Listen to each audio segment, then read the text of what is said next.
Good afternoon, everybody. Thank you for being here today. I am again joined by Dr. Joe Cantor with the Louisiana Department of Health. He'll have some information for you in just a few moments.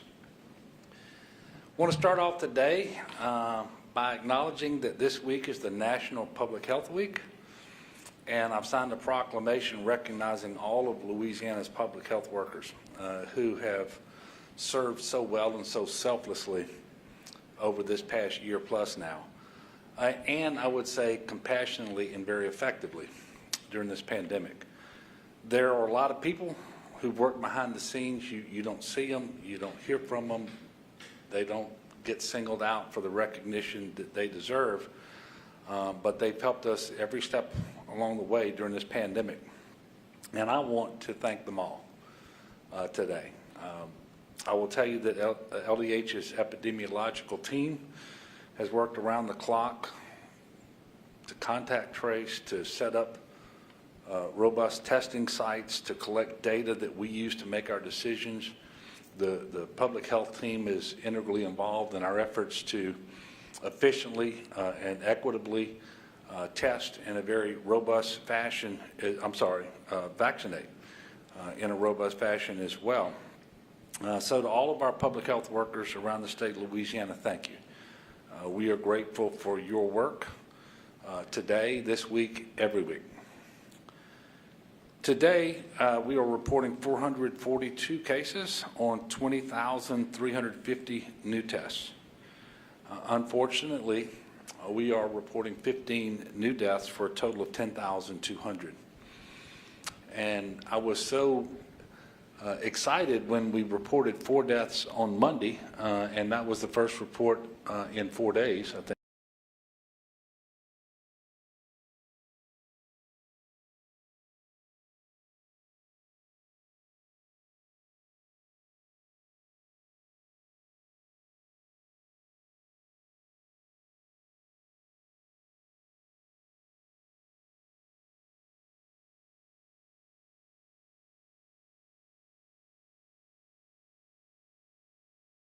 People across the state with COVID-19 hospitalized. That is the same as yesterday. 44 of those patients are on mechanical ventilators. That's down by 2. We are 8 days into the month of April, and we have reported just shy of 150,000 tests. So the testing volume is down a little bit from where we saw it in December and January, but it's still very significant and robust.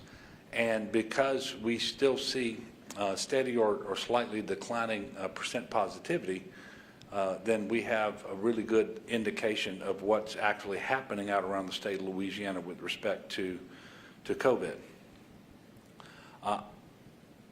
We are encouraged by many of the numbers that we are seeing. There are reasons to remain cautious and concerned, and they really haven't changed over the last several weeks. You know, while the state as a whole is certainly doing better, and the baseline numbers look good and are holding, there are certain regions of the state, still principally southwest Louisiana, where it remains the case, I believe, and I think Dr. Cantor will comment on this later, that more than half of all the suspected and confirmed cases of the UK variant, the B117 variant, are coming out of that region.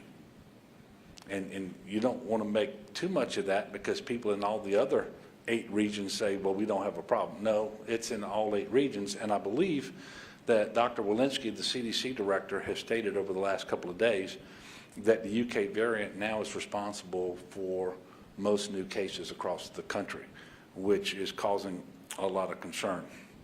So Dr. Cantor is going to speak to some of this in just a moment. But it remains the case, and I know that this sounds like a broken record, but until the facts change, the message has to stay the same. The number one thing we can do right now, besides continuing to wear our mask, is to get vaccinated. And so we're going to continue to talk about these 2 things, mask and vaccinate. That should be our collective effort now and going forward. But this month of April is critically important for our success. This is how we protect ourselves, our families. This is how we bring Louisiana back and restore more normalcy. Today, we are excited to announce a new vaccine hotline as part of our Bring Back Louisiana campaign. It can be used to schedule a vaccine appointment, to find vaccine providers, to connect with medical professionals who can answer any questions that you might have about the vaccines. The hotline number is 1-855-453-0774. The hours of operation are 8 a.m., 8 p.m. Monday through Saturday, and then noon to 8 p.m. on Sunday. I'm going to give you the number again. It's 1-855-453-0774. And at this time, I'm going to ask Dr. Cantor to come up. As usual, please direct any questions you have to him while he's up here, and then I'll return once he's done and conclude and take your questions as well.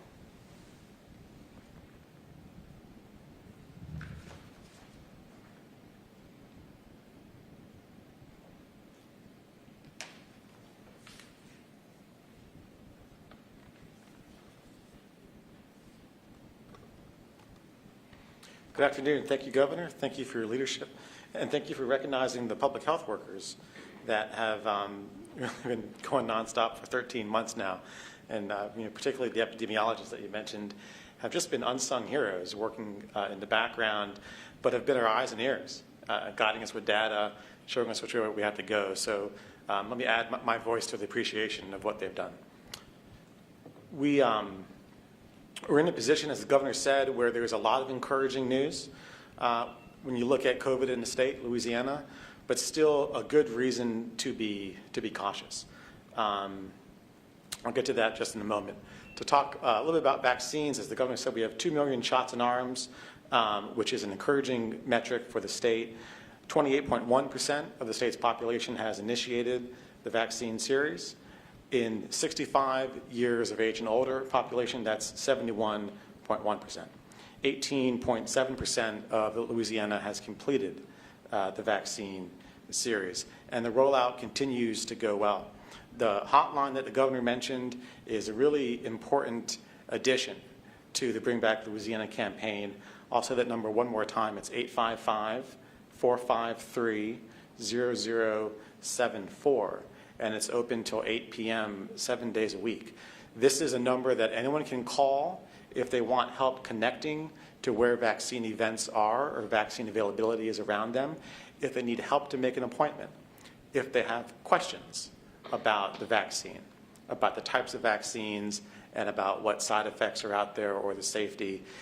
This hotline can make people appointments, and it can connect people to medical professionals to help answer those questions. So it's a really, really great resource. It's a particularly good resource for anyone that has limited access to the internet.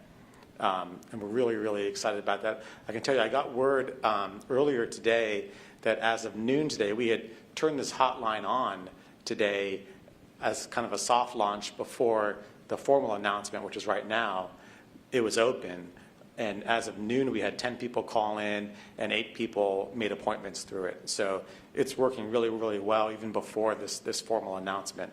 So I do encourage people, if you have questions about the vaccine, if you have questions about where you can get the vaccine close to you, or if you need any type of help making an appointment to get the vaccine, that hotline is the best source to go to, and it's 855-453-0774.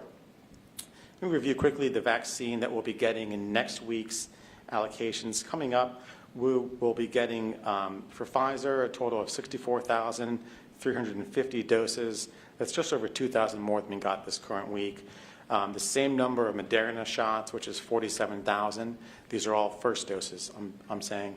And unfortunately, the supply of Johnson & Johnson is going through some variability nationwide. And while we got quite a lot of Johnson & Johnson this current week, next week we're only going to get 8,000 doses of Johnson & Johnson. The White House informed us on the call this past Tuesday to expect some variability in the supply of Johnson & Johnson through the month of April. And then it should stabilize and increase in the month of May. Johnson & Johnson continues to be a very popular vaccine. I think a lot of people like the one-and-done nature, and so we're certainly eager to get as much as possible. I'll add more and more vaccine continues to come to Louisiana by way of the federal retail pharmacy program, which is a really good program and is growing this current week a total of 111,540 doses of vaccine came to Louisiana in addition to our state allotment through the federal retail pharmacy program. Taking a step back now, we are tracking very closely what we consider to be breakthrough cases. So these are very, very small numbers of individuals who get fully vaccinated and then do go on to have a positive case of COVID. You know, the framing of this is that no vaccine for any disease is 100% effective, 100% of circumstances. And the vaccines that we have now, you know, in trials were extraordinarily effective, 95% and upwards of that, but not 100%. And that's important to recognize. So our team's doing a good job of tracking these cases. I can tell you, as of today, there have been 170 breakthrough cases, which represents 0.02% of everyone in Louisiana who has completed and become fully vaccinated. And again, fully vaccinated means 2 weeks out, 14 days out from either completing the series if it's a 2-dose series or 2 weeks out from the Johnson & Johnson dose. Of those 170 cases, the age range has gone from 23 up to 98 with a median of 68. 65% of them have been women. Just over half, 53%, were symptomatic. The balance were asymptomatic. An average of 34 days elapsed from the completion of the vaccine series to when the positive test came in, and 11 have been hospitalized. That hospitalized number represents 0.001% of everyone who has been fully vaccinated in the state of Louisiana. This is in line with what we would expect from the data we saw with the trials. It's actually much better than what we would expect in the data we saw with the trials because it's such a small percentage. But we'll track this closely, and I'll update you regularly on what that number is.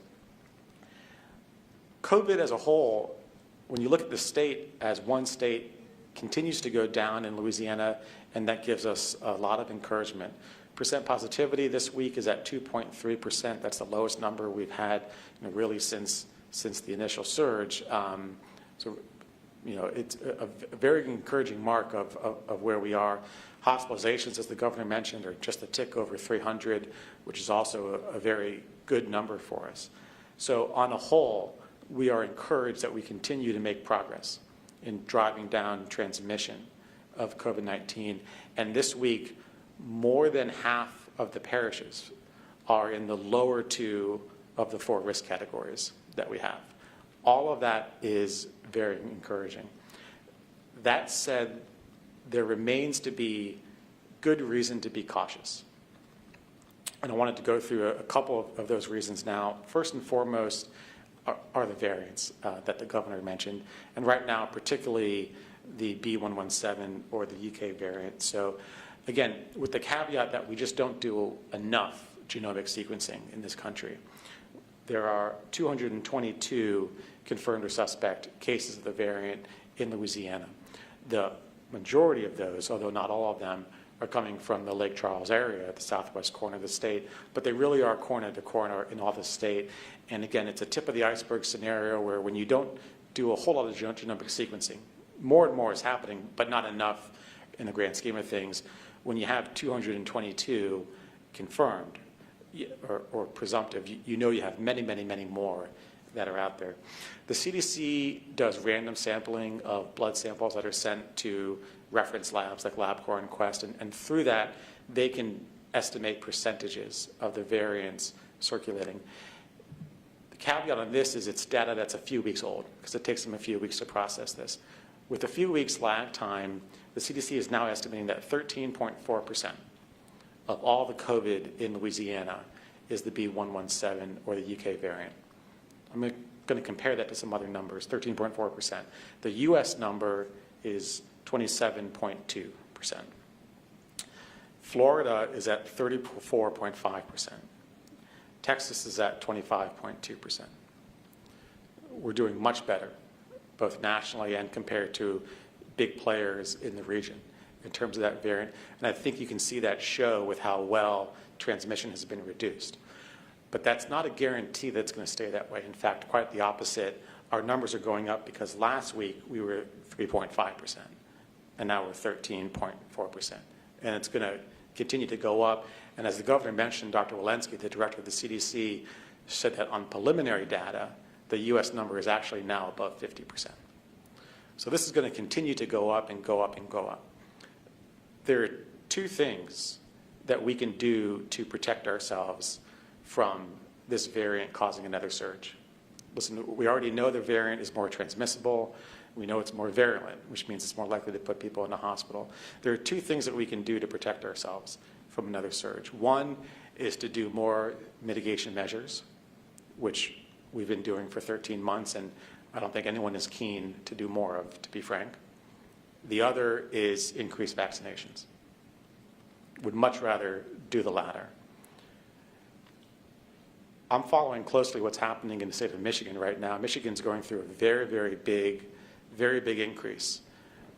They're about having as many cases day on day as they did in their December surge, which is concerning. And we're now hearing stories out of Michigan that hospitals are getting very close to capacity. Michigan percentage of the variant is 39%. And that's a couple of weeks old data. It's surely higher now. What really gives me concern is that Michigan actually is doing a little bit more vaccinations than we are in Louisiana. They have 32% of their state's population have initiated the vaccine series. So that tells me that while we have a good base of vaccination coverage in Louisiana, and that base is not insignificant, 28.1% initiated is not insignificant, it's not herd immunity. It's not 100% protective. And look what's happening in Michigan as evidence of that. So we are fortunate now in that Louisiana does not have as much of the variant as the U.S. does and as some of these other states do, even our own region. We're fortunate. We have to capitalize on that. And we have everything going in our direction now. Transmission has been reduced in Louisiana. We don't have as much variant as the rest of the country does. And the weather's been absolutely gorgeous, so we can spend time outside. All of those are in our favor and will be for the next few weeks. We have to capitalize on that, and that means increasing vaccination. Well, I'll leave you with this. Don't wait until you get sick with COVID. By that point, it's too late. You've already gotten sick. Get vaccinated before that. Take the opportunity, get vaccinated. If you've already been vaccinated, again, I'm going to encourage you to reach out to your friends, family, and coworkers, share your experience, share facts, tell them what it was like, and encourage them to get vaccinated too. That's going to be the best protection we're going to have to prevent against a possible surge as a number of other states are experiencing now. I'll pause there. I'd be happy to answer any questions if there are any. Yes, sir. Yeah, could you talk about how the demand for vaccines compares with the supply we have? And I know the department put out a memo a few weeks ago asking providers to notify the state if they had extras doses left over at the end of the week. How many doses are you guys seeing moved around and redistributed, on a weekly basis? Not a ton. I don't have the number off my hand, but providers have done a really good job of using the vaccine that has been sent to them. We communicate with providers on both ends of how much they're going to receive in a week, and providers will say, "Oh, I can use more. We'll try and find more," or "I have enough. I'll take less." So that communication has gone well. Look, there's no question. I am eager to see more vaccinations. There's absolutely. We were supply limited. Really up until, let's say, maybe a week or two ago, in that what we were getting from the federal government was very, very limited, and we were moving it out quite quickly. Looking forward, the amount that we're going to be receiving is going to continue to increase, and not only on our state allocation, but also what we're getting through these ancillary pathways, like the federal retail pharmacy program, and also the FQHC program, which I didn't mention. We're going to continue to get more and more doses, and we're going to move into a less supply limited situation, which just means that we need to be doing more work on ourselves to increase people's comfort with the vaccine, reach people where they are, create the opportunities for people to have questions and increase access. That really is what the Bring Back Louisiana campaign is all about. That's why we're putting a hotline out there. As we go forward, it's not going to be an issue of having supply that limits us. It's going to be an issue of how well we're reaching people in the state and how comfortable people in the state feel. Yes? Dr. Tanner, with those breakthrough cases, the 170 you referenced a minute ago, are y'all seeing more of those cases with a certain one of the 3 vaccines, or is it kind of spread out evenly, or are y'all tracking which vaccine those people with cases got? It's fairly even. It's fairly across the board. And, presumably there are people that are asymptomatic and would be a breakthrough case that we don't know about. Some of the asymptomatics were identified through routine screening, like in a congregate facility or so. But it's pretty spread across the board on that. Yeah. And I'm sorry, I haven't been here for several weeks, so maybe you've answered this, Dr. Canner, but what is the Department of Health looking at to see what hesitancy there is in terms of getting the vaccine? So, are you guys doing your own poll? Are you looking at an outside poll? Are you talking to providers? How are you guys gauging that?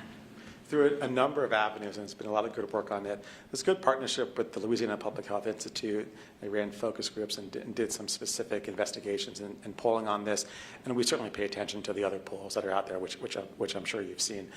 When we talk to people, consistently, I'll tell you, what we don't hear is people saying, I don't want it.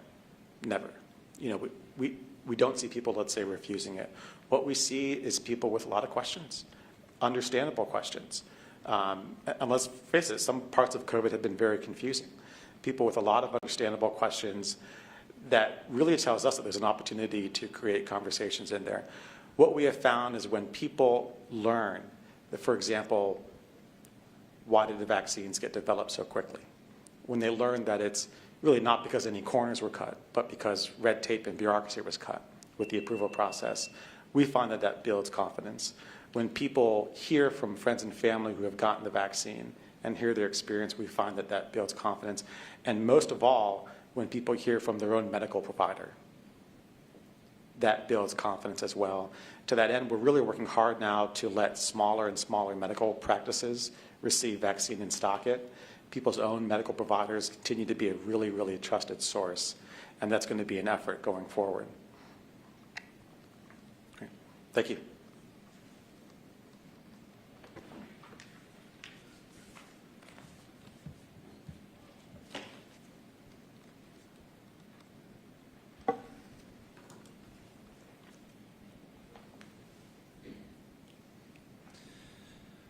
Thank you, Dr. Canner, and I appreciate your work. And I know the hours that you put in addition to the other job that you have as an emergency room physician.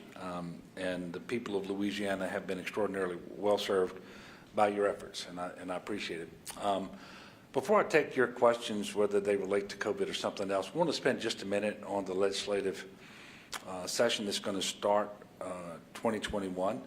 I'm sorry, next week for the 2021 session.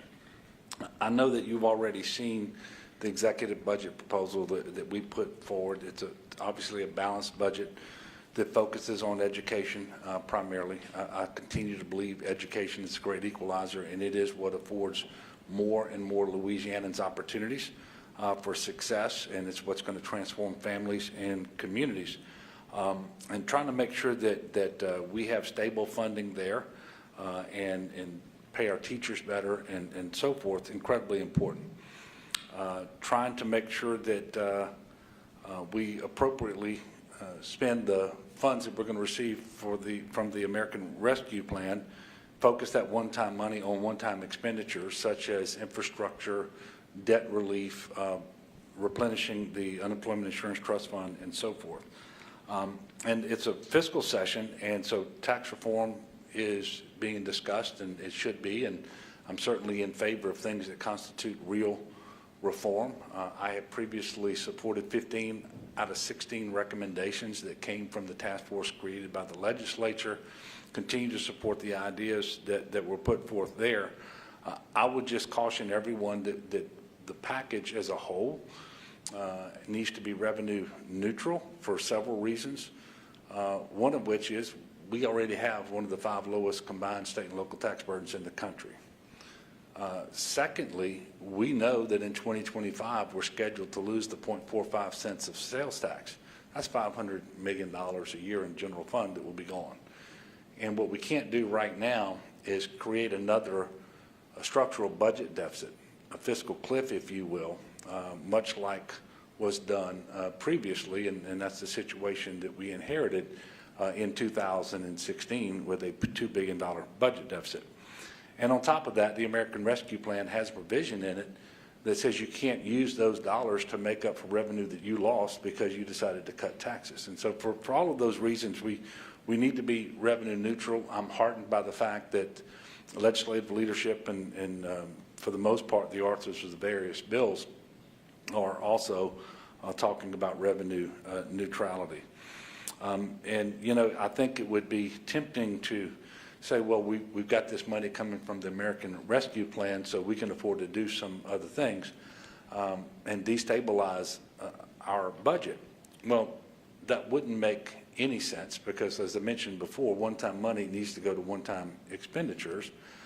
Secondly, that's exactly what happened after Katrina, during the Katrina recovery. And we should never make the same mistake, especially one that we're just now starting to overcome.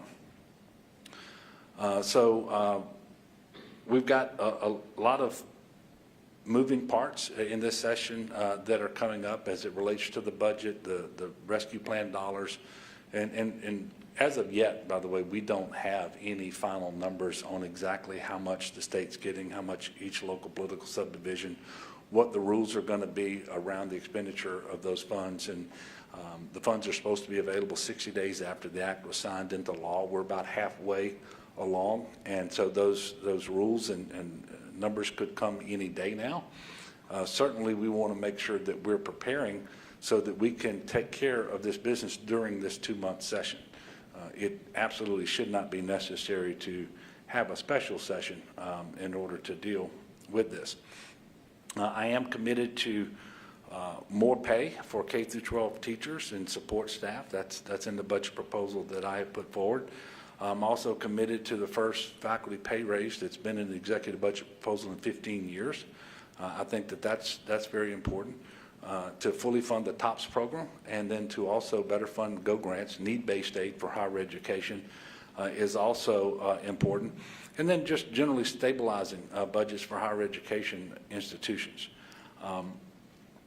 REC will likely meet again before the Appropriations Committee in the House or the Finance Committee in the Senate takes up the appropriations bill. I think there's a chance they will recognize more general fund revenue. And if so, I want to make sure that we use as much of that as we can to increase teacher pay even further within reason, and then look at additional investments in early childhood education. I've been meeting with legislators. Earlier this morning, we released the legislative agenda that you probably have had a chance to look at. I believe that we ought to pursue bipartisanship to the maximum extent possible. We ought to be seeking fairness and opportunity for everybody in Louisiana, which means that I'm going to support bills to help fix Louisiana's gender pay gap, which remains among the very worst in the country. I want to support efforts to end discrimination in the setting of auto insurance rates where premiums are based on things having nothing to do with an individual's driving record. I support mandatory reporting for Title IX violations related to sexual assault and sexual harassment by higher education mandatory reporters. I support legislation by Senator Cleo Fields on mandatory kindergarten, a bill by Ted James in the House of Representatives on reforming how law enforcement officers are disciplined. And also things like creating a statewide coordinator for the Americans with Disabilities Act to make sure that disabled Louisianans can visit but also work in state government and in local government as well. Creating the Office of Human Trafficking Prevention and putting that in the governor's office to better focus our efforts on that, which continues to be a serious issue here and around the country and indeed around the world. So the theme here is fair access to opportunity. in Louisiana, and that certainly includes increasing the minimum wage, $7.25. It has been since 2009. Unlike previous years, I'm not going to lend my support to a single bill. I support all of them.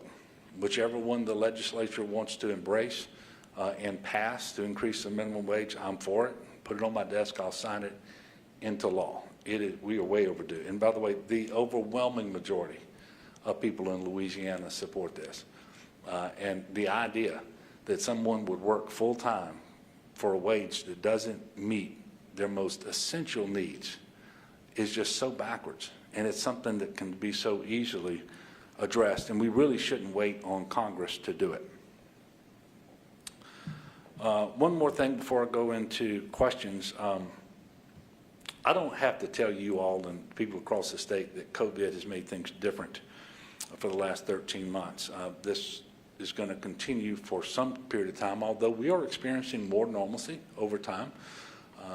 This month is going to be critical in our overall efforts to get to a place where we're not going to be subject to a surge, causing an awful lot of people to be sick enough to go to the hospital and to die and so forth.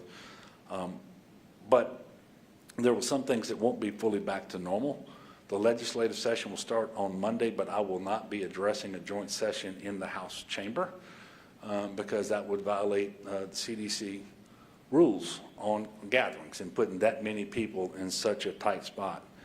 So we're not going to do that. Instead, I've consulted with President Cortez of the Senate and Speaker Sexsnyder of the House, and I'm going to give my speech Monday evening, right around 6 p.m. at A.W. Mumford Stadium on the campus of Southern University here in Baton Rouge.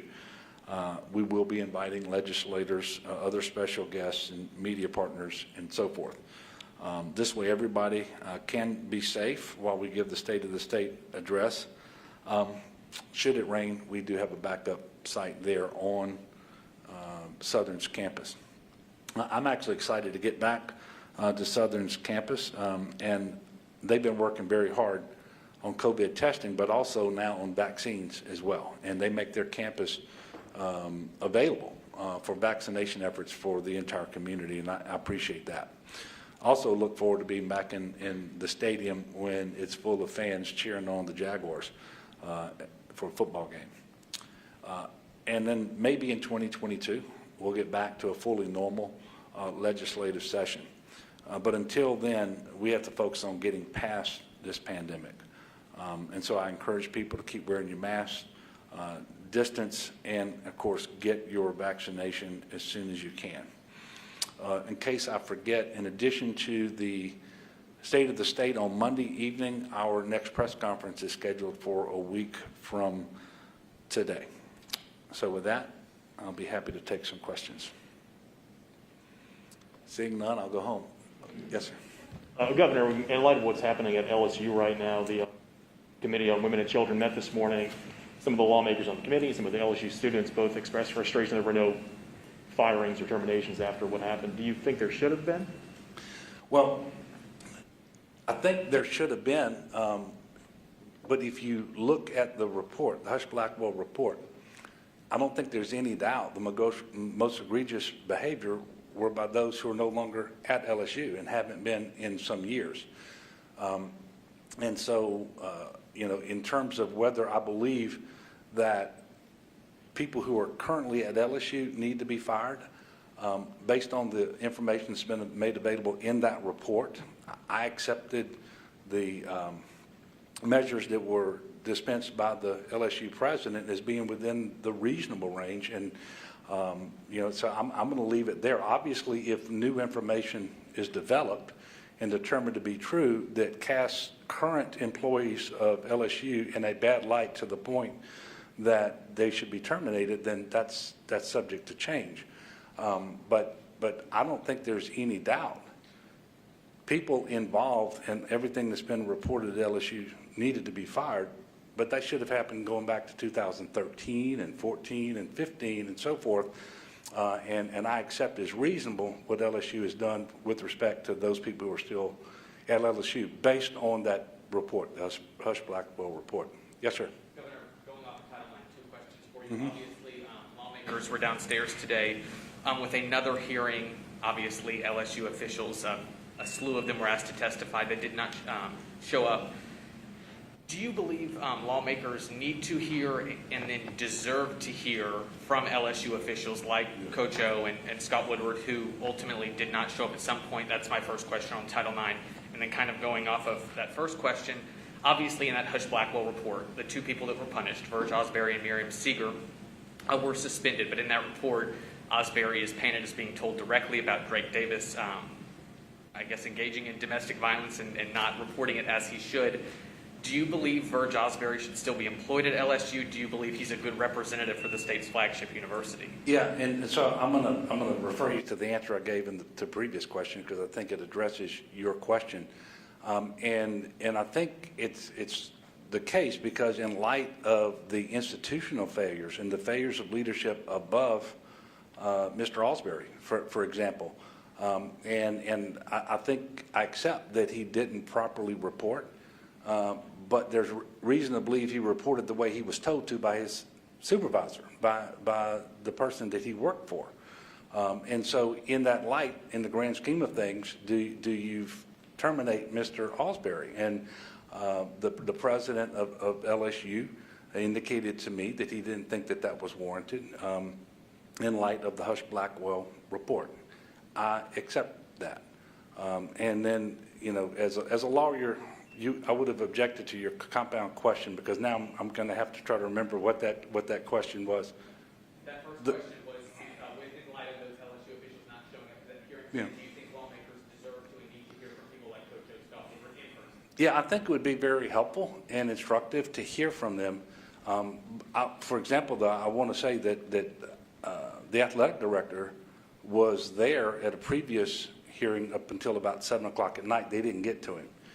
And what happened, as I understand it, between then and now is a lawsuit has been filed. And that does change whether LSU, an institution, ought to be offering people up to give testimony on the record in light of the litigation that is now pending. So I don't believe it's fair to say that people at LSU were unwilling to come forward and to speak. But this intervening act with this litigation being filed, I do think changes some things, and I haven't had the benefit of being able to watch those hearings because I've been doing other things, or to have a conversation with the folks at LSU about this. But I do know from my memory, the athletic director was, whether it was last week or the week before, I really don't remember, there to testify up until about 7 o'clock at night, and was not called to testify before the meeting adjourned. But I want members of the legislature and I want members of the public to have as much information as possible directly from those who are involved. But whether that's even now possible with the pending litigation, I'm just not sure. Yes, sir. Can you help us understand what role you're playing as the governor to help right the ship at LSU amid this scandal? Yeah. Well, I was able to receive the Hush-Blackwell report, I think a day or two in advance of when it was made public. I was able to read it, meet with the president and the chairman of the board, and just told them that it was absolutely essential that report be made public as soon as it possibly could. It was.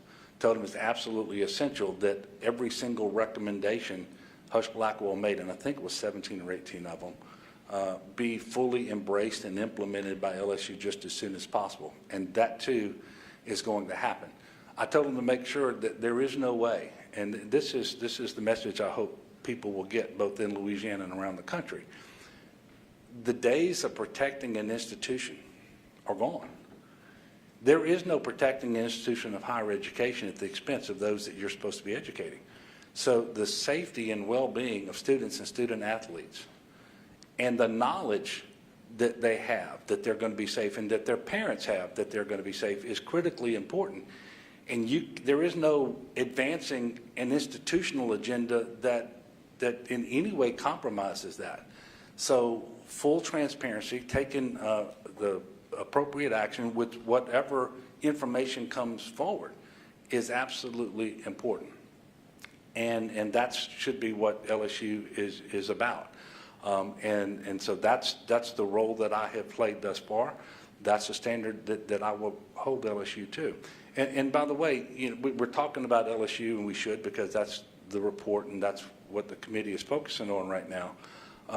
But I've also met with every system president of all of our higher education systems to make sure that they are taking advantage of this opportunity to see what those recommendations were with respect to LSU and how it strengthens its leadership and the reporting requirements and the policies and making sure they're complying with the law and with Title IX, and make sure that they are advancing all of those recommendations if in fact they don't have them in place already too. Because as governor, I don't want to focus on LSU to the point where we're not looking at any other institutions. And I don't have any information to tell you that there are cases at these other institutions, but they're going to be just as unacceptable there as they have been at LSU as well.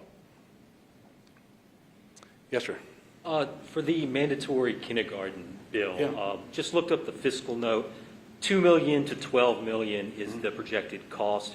Is there enough revenue in the current projection to pay for that, or is that something else where you would need to? Yeah, and See what it's, the RC does. it's a great question. And so right now, most people think elementary and secondary education, you say K through 12, and you just kind of assume K is mandatory. Well, it's not. But we believe it's only about 2,000 kids who are not in kindergarten. And the bill is going to allow them to satisfy this by enrolling either in public school, private school, or parochial or homeschool. So not all of these kids, not all of the 2,000 or so, are going to end up enrolling in a public school and requiring MFP dollars. If all 2,000 or however many are out there do, we will be able to absorb that.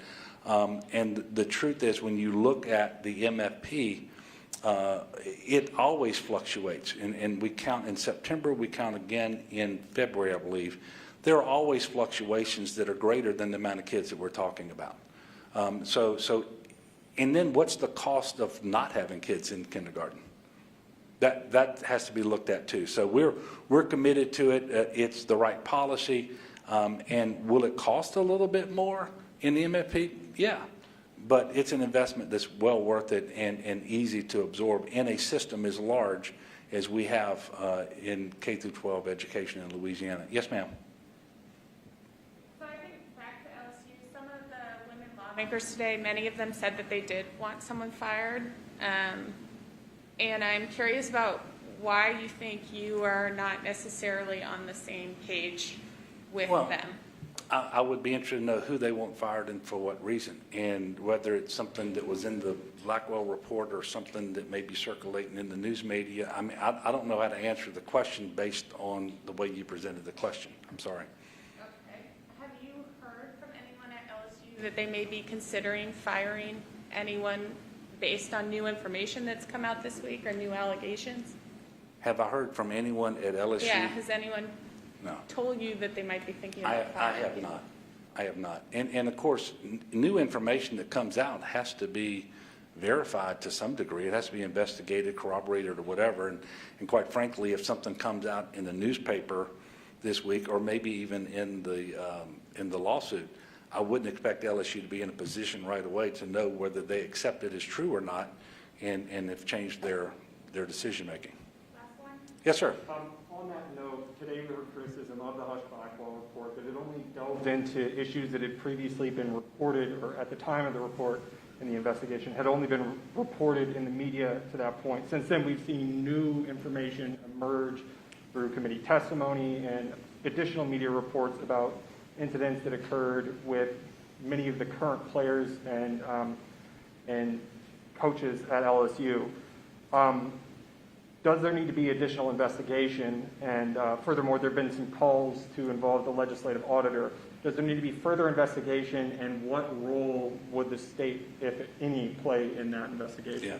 I'm not sure that, and it may be fair, I'm not sure that it's fair to say that the only thing dealt with in the Hush-Blackwell report were things that had previously been in the media, because towards the end of the report, if memory serves me at least, I read about some things that I don't remember ever seeing in the media. Whether all of the hearings and the information that's coming forth, whether it's in litigation or whether it's with individuals testifying or in media, if that sheds light on things that weren't previously known or taken up by that report, then it certainly may warrant a new investigation, whether it's by a firm like Hush Blackwell or some other firm. I'm not sure. I mean, that may be warranted. I don't know right now based on the information that I have whether it is, but this is what I can tell you. My expectation is that the folks at LSU, if in fact that's the case, that they will be commissioning whatever investigation is warranted. Again, I don't think that anything other than full transparency solves the problems that are going on and gets us past them. And the student safety is number one priority that I have, and I have been assured by the folks at LSU that also is theirs, and they want those students and those students' parents to be absolutely confident of that. And there's no doubt that all of the things that were contained in the report, the things that are being discussed in committee, none of those things can make you feel really good about the way things have been going on at LSU going back to, I think it's back to 2013 or among the earliest dates there. The question now is what do they do now? And that's, I think, the most important thing, and full transparency and making sure that they understand that nobody is beyond reach. We don't have people anywhere in Louisiana who are irreplaceable. Nobody is untouchable. So wherever the facts lead, that's where they need to go. Look, thank you all very much. Again, we'll see you Monday night, hopefully, and then this next press conference will be on Thursday of next week back here in the press room. Thank you all.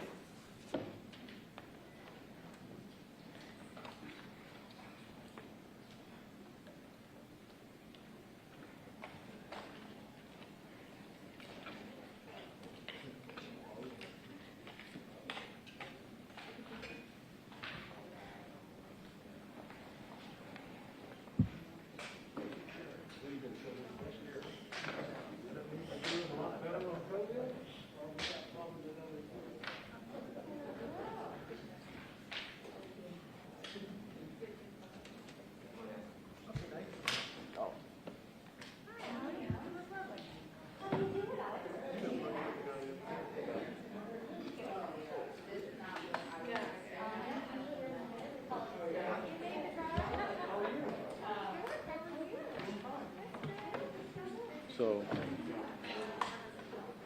they